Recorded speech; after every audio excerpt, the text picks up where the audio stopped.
Nadreen, social media पे सच्ची खबर ढूंढना एक बहुत बड़ा जिहाद है आजकल। हर तरफ झूठ फैला हुआ है। हर बात देखने के बाद बंदा इस सोच में पड़ जाता है, पता नहीं ये सही है कि नहीं सही। हर तस्वीर, हर वीडियो को देखने के बाद यही होता है।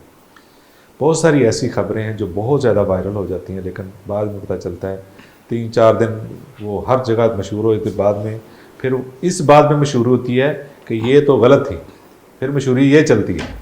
तो यही एक गेम चल रही है। इस हवाले से आज गुफ्तगू करेंगे। मोहतरम हाफिज़ अब्दुल्ला सलीम साहब तशरीफ़ फरमाए, आपका शुक्रिया। मोहतरम जनाब डॉक्टर ज़ैद आरिफ साहब।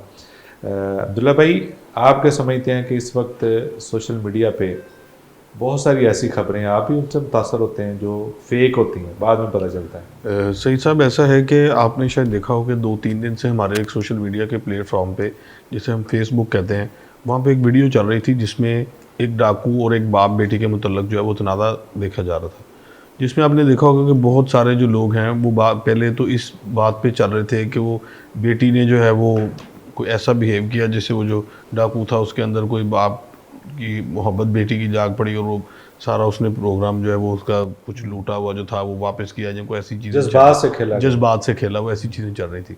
लेकिन अब कल से ये चल रहा है कि वो वीडियो ही सारी फेक थी।